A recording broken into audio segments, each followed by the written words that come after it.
Trump's administration faces mounting backlash as it pushes to deploy the National Guard to Chicago amid claims of a worsening crime crisis, sparking fierce debate over the role of federal forces in urban policing. This controversy has become a flashpoint in the broader conflict between the president and Democratic lawmakers, who argue that the administration's actions are politically motivated rather than grounded in reality. Here's what's at stake: a controversial move. The Trump administration has been quietly planning to send National Guard troops to Chicago, citing a need to combat rising crime. However, Illinois Attorney General Kwame Raoul and local officials have dismissed these claims, pointing to a significant drop in serious crimes in the city. Raoul warned that deploying troops could undermine years of progress and risk legal challenges, referencing California's lawsuit against the administration earlier this year. Critics argue that the move is a political tactic to distract from other policy failures, such as the stalled infrastructure agenda. Political feuds intensify. The dispute extends beyond Chicago, with tensions escalating between Trump and Maryland Governor Wes Moore over the use of the National Guard in cities like Baltimore. Moore publicly challenged Trump to visit the state, calling the administration's claims about crime exaggerated.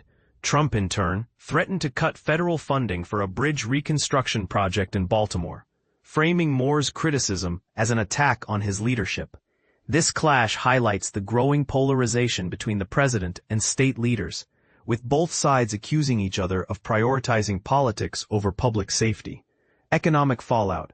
Meanwhile, Trump's broader immigration policies are drawing scrutiny.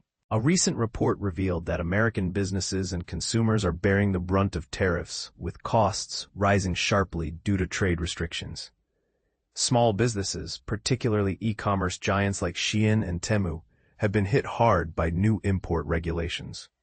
The situation underscores the economic strain of Trump's approach, which critics say disproportionately affects ordinary Americans while benefiting foreign companies. Global implications internationally. Trump's actions are reshaping alliances. His meeting with South Korean President Lee Jae-myung marks a key moment in U.S.-South Korea relations, as both countries navigate tensions with North Korea and China. The summit also reflects the uncertainties surrounding Trump's unpredictable foreign policy, which has raised concerns about the stability of strategic partnerships. In Ukraine, meanwhile, the war continues to dominate headlines, with conflicting reports on the Pentagon's stance on arming Ukrainian forces with long-range weapons.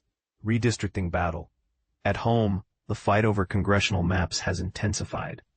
Texas Republicans approved new maps, designed to secure more House seats in the midterms, a move that has drawn criticism from Democrats and civil rights groups. The battle highlights the deepening partisan divide, with both sides vying to shape the political landscape for the next election. The case of Kilmar Abrego Garcia, a man wrongfully deported to El Salvador before being sent back to the U.S., has become a symbol of the administration's harsh immigration policies, a call for reflection. As these issues unfold, one question lingers: is the Trump administration acting in the best interest of the American people, or is it using national security and law enforcement as a tool for political gain? What role should federal agencies play in addressing local crises? We invite you to share your thoughts in the comments.